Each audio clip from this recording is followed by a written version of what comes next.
It's your girl, Michelle, with Girls Talk Real Talk, because when girls and guys talk, information is disseminated. Today, we have a very special guest. Matter of fact, I want to say that he is my very first celebrity guest that I have had on the show. So I am going to let him totally introduce himself. So Lawrence, why don't you introduce yourself to our audience? Hey everyone, thanks for having me, Michelle, on Girls Talk Real Talk. My name is Lawrence Chau, C-H-A-U. I think in North America, I'm most known as the host of the paranormal show, Ghostly Encounters. That's me, guys. It's still airing on, I think, Destination America and on Amazon Prime. You can get it and other places around the world, actually. My latest claim to fame is a short film that I did called Justice for Vincent, which has won about 35 awards on the film festival circuit. We'll talk about that later, but it's a powerful social justice short film. Very timely, given the rise of Asian xenophobia during the pandemic. And in Asia, I was known as the Ryan Seacrest of Singapore. I had an entertainment news show called Showbuzz, and we would interview stars from around the world, and I would travel the world and interview Halle Berry and Denzel Washington, Tom Hanks, and George Clooney, and Whitney Houston, Mariah Carey. So those were the good old days, going back in my past life. And as the host, as one of the premier hosts in Singapore, I also hosted specials like Miss Singapore Universe. I was also the series host of Hollywood Square Singapore, and I got to act on the side and things like that. But right now, I'm based in Los Angeles, and I'm an actor, I'm a TV host, I'm a writer, and a producer. And I'm very tired.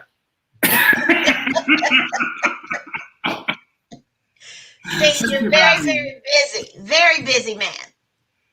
Aren't we all? You know the drill. Media. Yeah, I do. We don't. I know the drill. Media. It's a slugfest.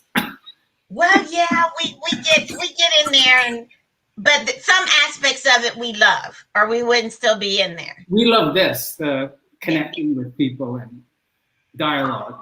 Yeah, that's the best part of it. So I want to jump right in, Lawrence, and I want to begin talking about, because when I was checking out your credits and the things that you were doing, I mean, you've got 21 credits as an actor and 11 credits as a writer and 5 credits as a producer, and so you've got some things that are going on. But as you mentioned, one of the films that really stood out to me was Justice for Vincent.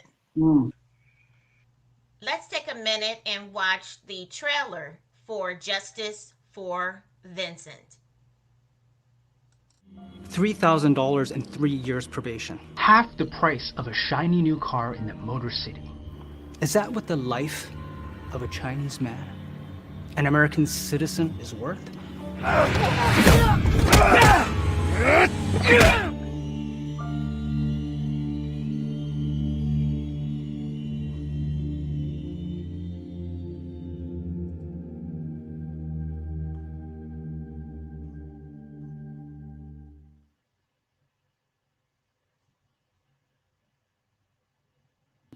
How did you get started with that picture? How did you get involved with it? Well, Justice for Vincent, I call it JFV for short, is inspired by a true story.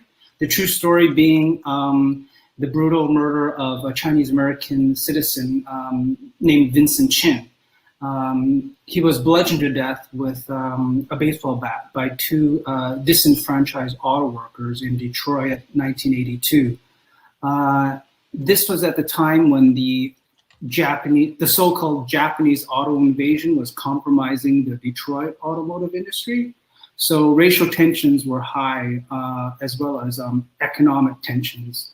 And what happened was 2 Caucasian auto workers got into a bar brawl with an Asian Chinese guy, Vincent Chen, and it was revealed that they mistook him for being Japanese. And the bar brawl escalated, and eventually Vincent was killed by the father and stepson. And it was a story that resonated back in the 80s because it galvanized what's believed to be the largest Asian American civil rights movement. Prior to that, we've been a very quiet community, docile, passive, and this injustice ripped through the community, and it galvanized community leaders, and for the first time, all pockets of the Asian communities, Chinese Americans, Japanese Americans, Korean Americans, et cetera, to come together. This was not justice, but there wasn't an organization that existed to stand up and say, this is wrong. What began out of that was meetings that started with 4 people, 10 people, 20 people, 100 people, and people were talking about what can we do, what can we do, what can we do? I raised my hand and I said, the world wants to know how the Asian American community feels about this. In depth, Vincent Chen inspired protest marches, rallies, dinners, banquets.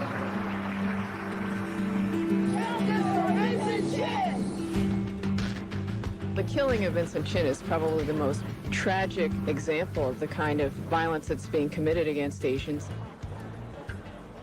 For Asian Americans, Vincent Chen's murder symbolized an extreme example of the kind of discrimination that they'd face. It becomes a rallying point for Asian Americans to be able to say, that's me too. It's strange because I wrote the script around 2016, post-election, just because I saw this rise of hate in the country that really bothered me. And for me, as a writer, it was an anti-hate message. I didn't know that a few years later, we filmed it in 2018, and I traveled the film festival circuit from 2018 to about 2020. I didn't know that COVID would hit. And COVID, as you know, hit in December 2020, 2019, sorry, into 2020. And that sparked a lot of Asian xenophobia. And the themes were just so coincidental and eerily so. And I have to, people go, how did you know? How did you know? How did you foreshadow? I go, I didn't. And it's a sad foreshadowing, to think. For me, when we first did JFV, it was just a personal message of anti-hate. And at the end of the film, we paid tribute to other hate crime victims like Trayvon Martin, Matthew Shepard, and Breonna Taylor. And I just re-edited to include George Floyd and the victims of the Atlanta shootings recently because of allegedly COVID and Asian racism. So it kind of all tied in. And we put out this little film and just garnered a lot of attention and won a lot of awards, and it really resonated. It was just eerily timely. So that's Justice for Vincent. And not only did I write it, I produced it and I acted in it as well. I played one of the civil rights activists in the case, and there were quite a few of them. So it's a moving piece. I'm glad you got to see it. We're looking at distribution right now, so I'll keep you posted, or you just visit my website, jfvfilm.com, jfvfilm.com. I should enunciate better. I'm a TV host. Well, I thought that it was important that we bring this up during our conversation because of the Asianphobia that we are still really in the midst of, because the pandemic is not over. Speaking of that, with all of the stories and the things that have transpired between other races and the Asian race, how is that community, how are you seeing that community receiving that and rebounding from what they are enduring at this time? Because at the beginning of the pandemic, the Asian community was really under siege. Yes. I'm glad you took notice. A lot of people aren't aware. Mainstream media didn't cover it that much until much later. But I was on the pulse of those hate crimes when they first started, and they were horrible. You know, we're looking at senior citizens being stompled on, attacked from behind, knocked out. People my age riding subways and getting accosted, and you know, if you go on YouTube, being sprayed on by Febreze or Lysol or whatever, kids being taunted at school and playgrounds, and it's very unsettling. And I mean, and racists, or they don't even care if you're Chinese or not, you know. But we can get into the whole xenophobia with regards to disease in a second. But I think the Asian community has long been scapegoated. You know, like I said, in our film JFV, it was the automotive industry in the 80s. And prior to that, it was, you know, working on the railroad, and you know, we've always been identified as easy, docile, passive scapegoats for whether it was for economic hardship or whether it was because of disease, rightly or wrongly so, mostly wrongly. You know, I mean, you go back in time, there are rat poison packages with Asian faces on, or Chinamen with a, you know, tail. And that's how we were, you know, pictured, which is very unfortunate. But back to your question, I think I don't think there's been enough outcry from other ethnic groups. I think the Asian community has once again come together and has been very vocal. And we've seen legislation passed in Congress to protect Asians and denounce Asian hate crimes, which is good. I would like to see members of other ethnic communities have, you know, come to our defense, or and have a say about it, because you know, it just came.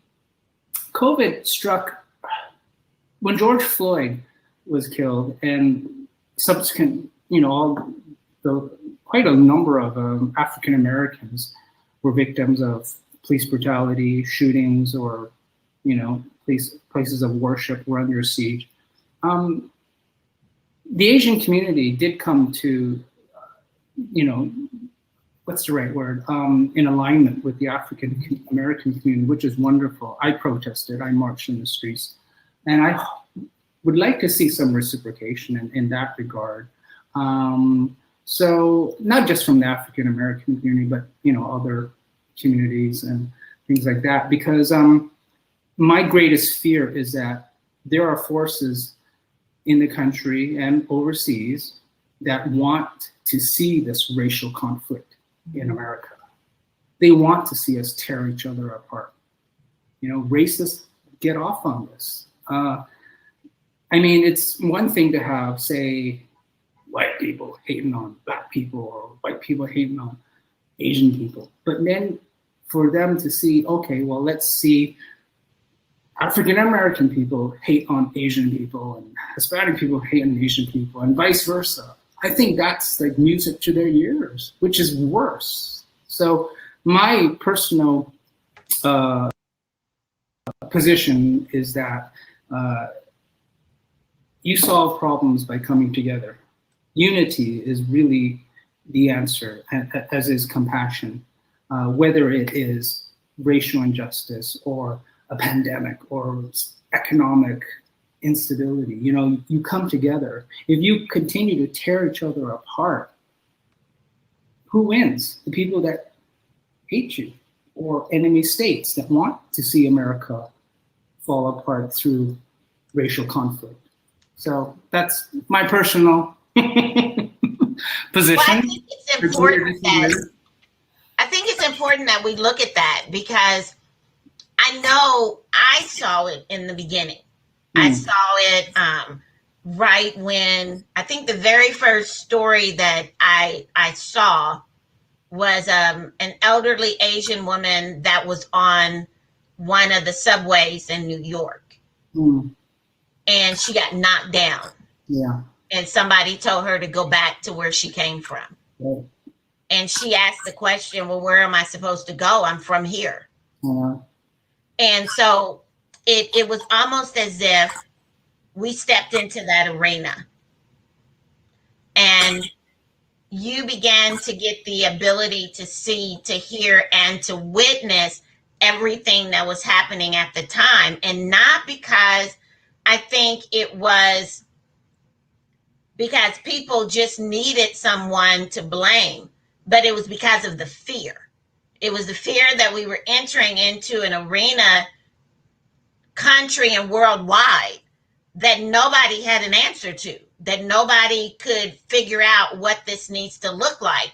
And so now the fear, and then with the misinformation, I'll say, that came out, that it came from China, it just made the situation profoundly worse. Yeah, I think you're right. Fear is definitely a major component. Economic hardship as a result of the pandemic is another component. I just can't help but wonder, is racism going to be the knee-jerk reaction for every major crisis that we now encounter? What if another pandemic hits from another country, or, are we going to start hating on them? Is everyone is that going to be the go-to answer, which is not an answer? Can you pause and think about if it was during the AIDS crisis, if suddenly people started to beat up gay people or African American people because it came allegedly from Africa? Can you imagine? Or what about other things, Ebola or MERS from the Middle East? There's so many things in our past we did not react this way. So I don't know, it's very disconcerting. I think we've entered into an age of racial strife and tension where it's been legitimized to hate.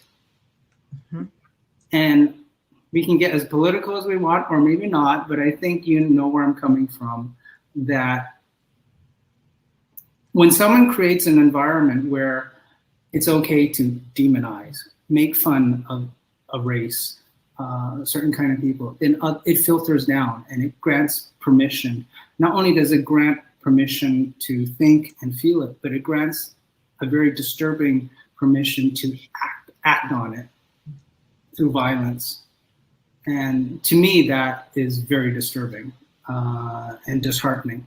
And, I come into this world, and throughout my life, when I see injustice, let's be specific and say, racial injustice or injustice against the LGBT community, things like that. It's, to me, and that was the message of Justice for Vincent, the injustice is injustice. Hate is hate. A mother's loss is a mother's loss, whether it's a racial thing or LGBT hate crime, whatever. That was our message. And I ended the film with people coming together from all walks of life. Hopefully, that's how we resolve every crisis that we encounter, is by coming together in a spirit of compassion and understanding. I mean, you think about it. What does attacking an elderly Asian man, whether they're born here or they're an immigrant, and blaming them for COVID, or blaming every Asian for COVID, how does that solve the pandemic? Like, it doesn't make sense. The virus is a virus. You have to use science to combat the virus. And there we go. So I think for the most part, it began to show, I know for me, I can't speak for anyone else, but for me and the circle and the community of people that I talk to, what it really showed us is that when you have people in power that are creating scenarios that are not conducive to cohesiveness and coming together, but that is spewing hate and separation And superiority. and superiority, that what begins to happen is people begin that are not comfortable in who they are and are looking for a reason to make them feel more superior than what they are, then they will act on that as if it's given them permission to step into that platform. Yeah. And I think the culture in which we were living in at the time was ripe for the picking, so to speak. It was a perfect storm for the things that transpired to happen the way they did. And what it did is now it has people that were never talking about it. Now they're talking about it. Yeah. People that never voiced an opinion about it is now voicing an opinion about it. Yeah. And now people are seeing that there really is an issue in America about racism. And it's not designated to one race. No. We have an issue overall with racism. And that, I agree. And I was like, you know, if they're tearing down one demographic, that is concerned for other demographics. It's people of color, for example. If they are hating on Black people, that is cause concern for the Hispanic community, as it is for the Asian community, or the Jewish community, or the LGBTQ community. And we saw it after the 2016 election. It was like a list. Let's African Americans, Hispanics, Middle East, Easterners, Jewish. I thought, okay, we're next. And that's why I was motivated to do our film. And I think I hope people recognize that there's the commonality. When one racial group is under attack, it really opens the gateway to attack other racial groups. And, you know, if you become complacent, you know, you will pay the price as a society. And I think you have to overcome it by coming together. Hopefully. And, you know, I don't understand this fear. It's kind of like, is it real? Is it not? You know, okay, the demographic of America is changing and people are threatened. You know, is our way of life going to change? Are our values going to change? The mosaic, the color of our communities are changing. But, you know, I don't, it's like, what are we up to? No one's going to come and destroy your way of life, you know? No one's after, it's hard to say. You know, it could balloon into a whole bunch of tangents, but I don't know, let's stay focused, so. Well, I wanted to go back because there was an interesting fact that you mentioned earlier that I want to bring up again, is that the 1982 murder of Vincent Chen was actually the very first federal civil rights trial Yes. that ever happened in America concerning Asian Americans. You're the first person who's ever brought this up, so you really did your homework. So I'm impressed. Yes. It was under the Bush administration, Reagan Bush, I think. But the Department of Justice. Okay, what happened was the Asian civil rights movement put pressure on the federal government to pursue a federal civil rights case because the state case let them off with the $3,000 fine and 3-year probation. That was their punishment for murdering a Chinese American citizen. And to the Asian communities, is that what the life of a Chinese man is worth, $3,000? So the purpose of the movement was to apply pressure on the federal government to pursue a civil case, a federal civil case, where human rights violation and racism were the crux of the case. And you're right, the DOJ didn't want to touch the case at the time.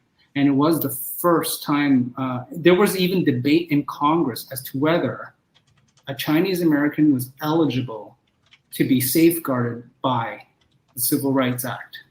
No, it was complicated because Vincent Chen was an immigrant. He immigrated when he was a child. and was an Chinese immigrant eligible for federal protections. So it was a very contentious case. And, it's interesting. At the time, I know the civil rights activists, I've met with them, they did reach out to the African American community for support. And there was even mixed reaction. Like, it was almost like, well, you guys were always passive and docile. You never came up to defend us, so why should we help you? And it was actually Jesse Jackson who came to the call. And he appeared at rallies, and he galvanized the African-American support, which, we are grateful for. But it had because this case was so difficult. It was the first ever. It was so historic in that respect. And, Asian community, the Chinese have been here for 200 years since railroads.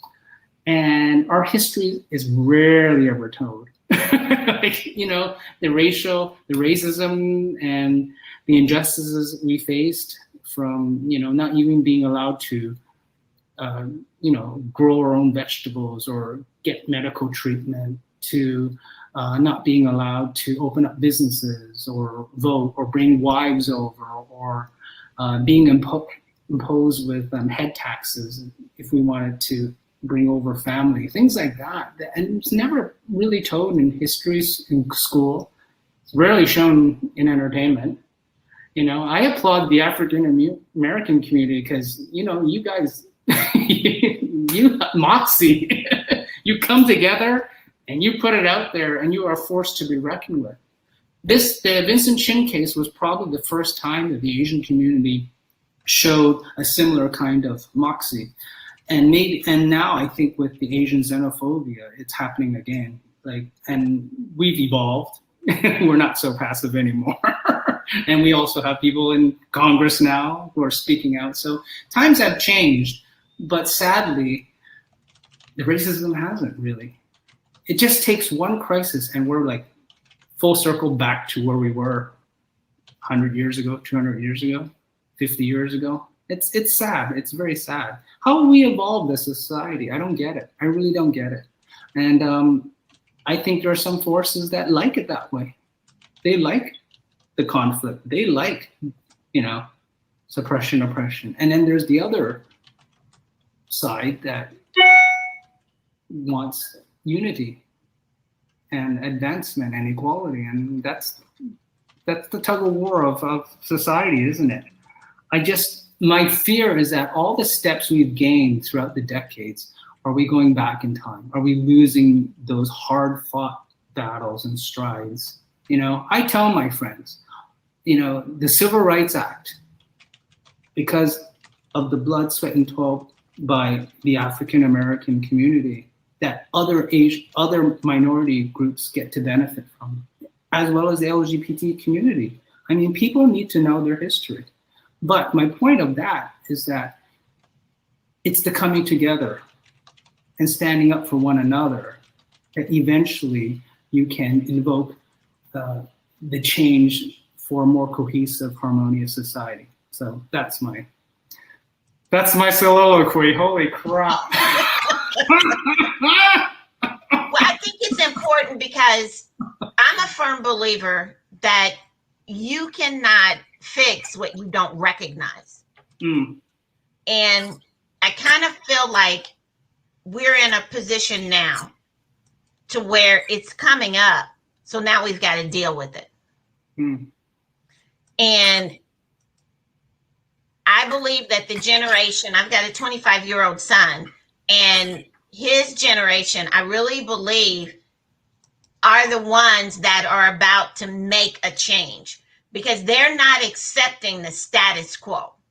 They're not accepting that this is how it's always been done, so this is how it's always going to be done, and nobody's going to change it. Because even from him, he tells me that, well, that don't work for me. So we're going to have to figure out another way to do this because that's not working for me.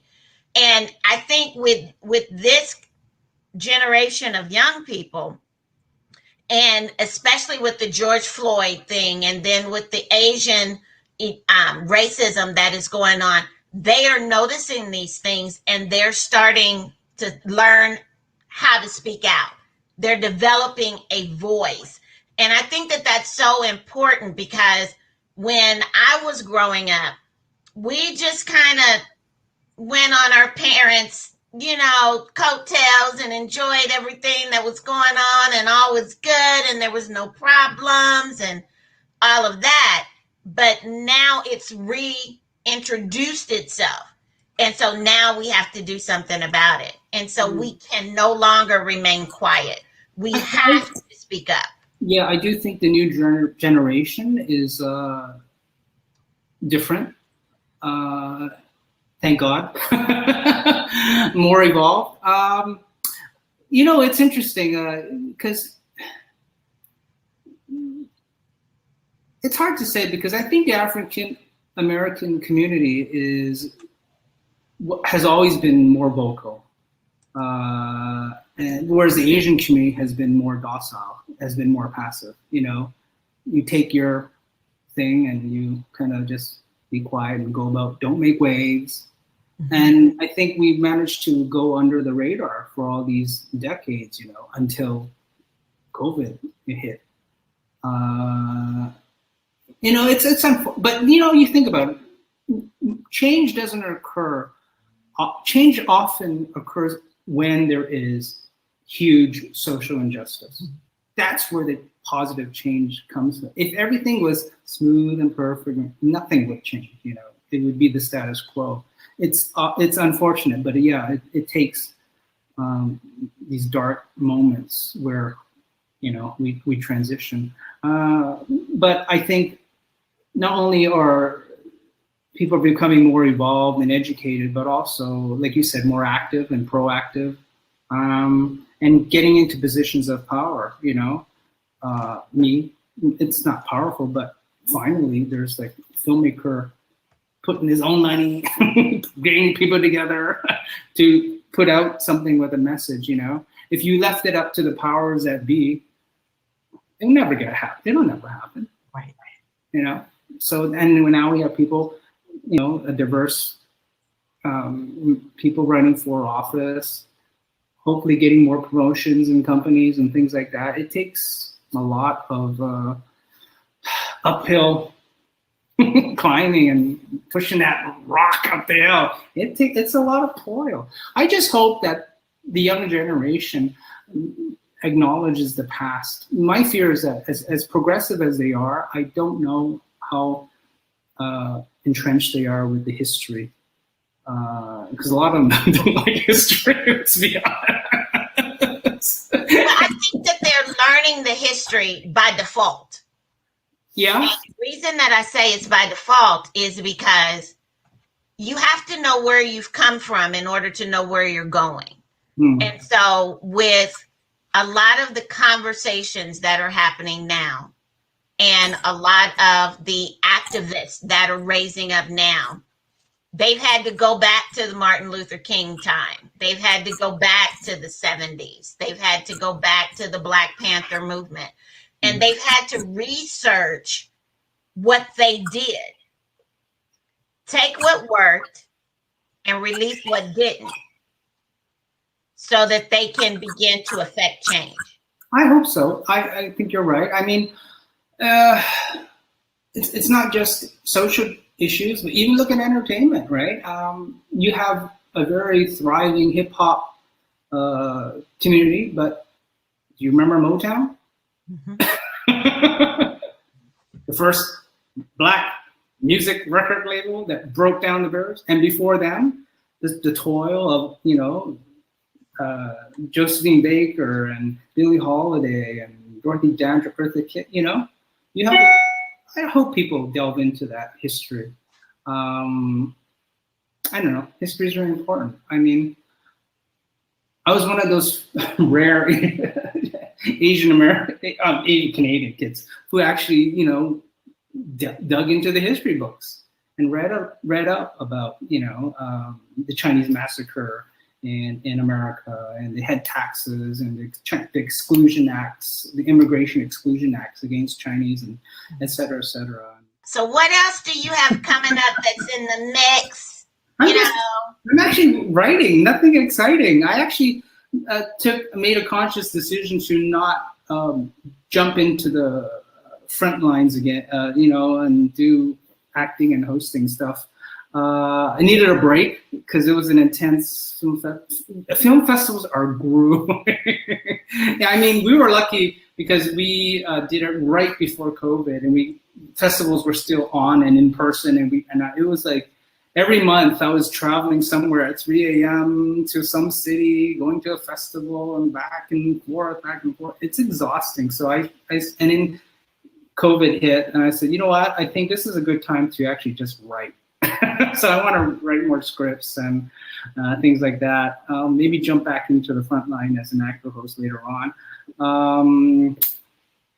So, there's a lot of people actually that are now trying to develop the Vincent Chen story into a TV series or a feature film. I would have loved to have done it, but these are like bigger fish to me being a small independent fish. So all the power to them. I wish them luck. I think it's a wonderful story that needs to be told. So yeah, I think, but we were the first. I think it started with you. We sparked that interest. But having said that, ours is inspired by adaptation. I think these other creative teams would do a more real life, factually accurate, to the T kind of project. So which is great. So I'm happy. I know some of them, so it's good. Okay, that's good. So as we are hopefully coming out of this pandemic thing, and what all it looks like, I know that you said that you're doing more writing, but I also know that you've got a film that's in post-production. Oh, Preacher 6 is a crazy sci-fi action horror thriller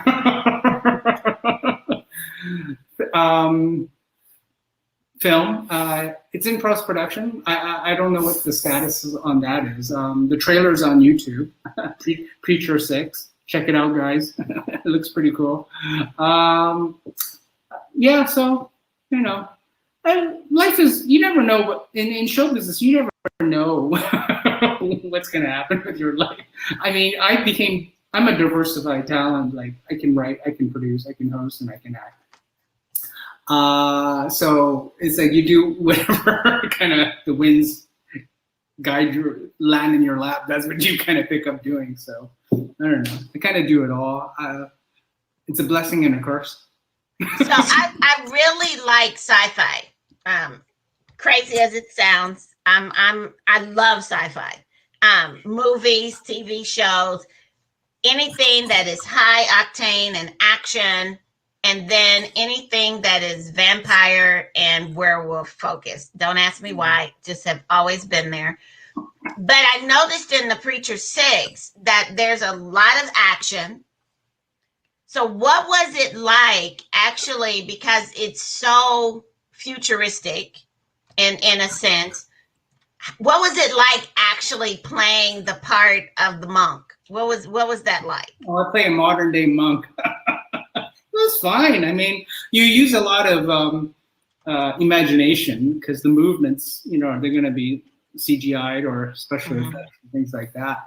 But it's not much different than just acting in, a normal film. But if you look at those big budget Marvel, sci-fi, action, superhero things, they're major, like the green screens and everyone's they've got like electrical things for the computer to match their movements, and then they do their superhero things, and you have hardcore stunt coordinators and stunt people doing all the flips and whirls and wires, flying them up in the air. It's major behind the scenes production, and it's very specific because your movements have to be all choreographed and your hit has to land on a certain place, and so it's very specific in what you're doing.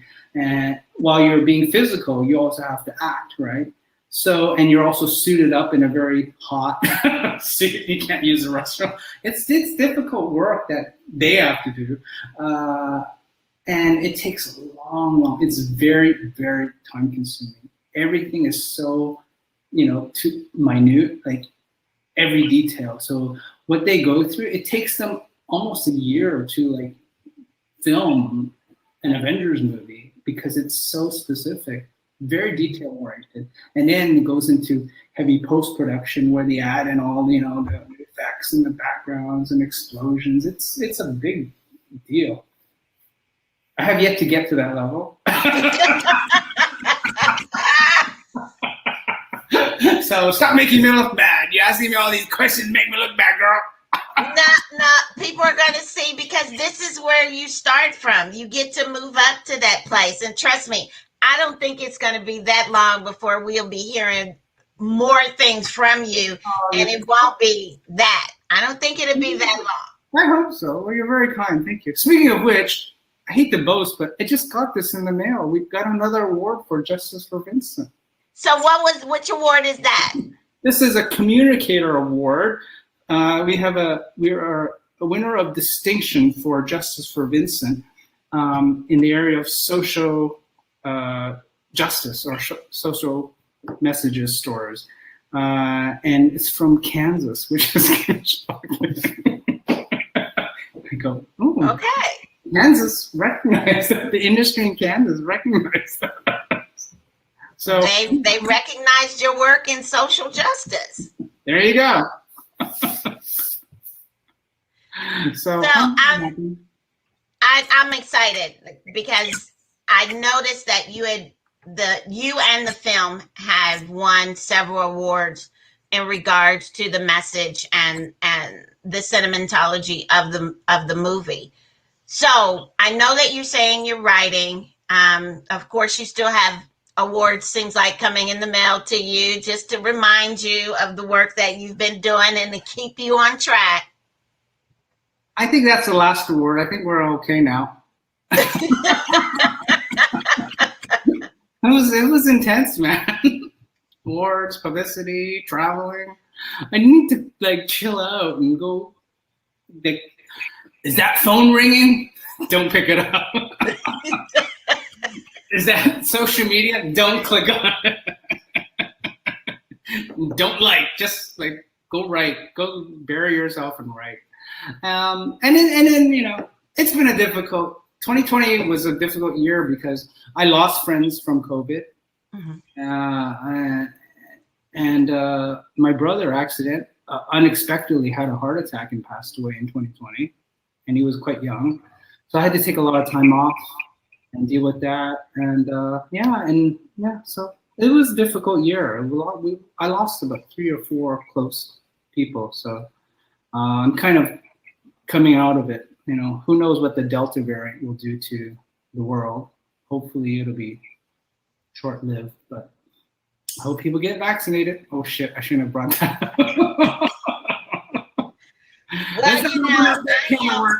I'm a firm believer that I don't like needles. But if it's gonna save your life, take the needle. My kids made sure that I got vaccinated. Mm-hmm. They were on a journey to make sure that I got vaccinated. And it didn't kill me. No. I'm still here. Yeah. But I want people to understand that, we may be laughing and enjoying each other in our conversation, but we often say that the life you save just might be your own. So when you make the decision, keep that in mind. Yeah. 100%. I'm with you on that. I wish more people took the facts more seriously, as opposed to conspiracy theories and, nonsense. The facts are the facts. The science is the science. But I don't know. Yeah, it's a very. Look, I've heard a little bit of everything. It's like it's the only country like where it's so controversial. I don't get it. I don't get it.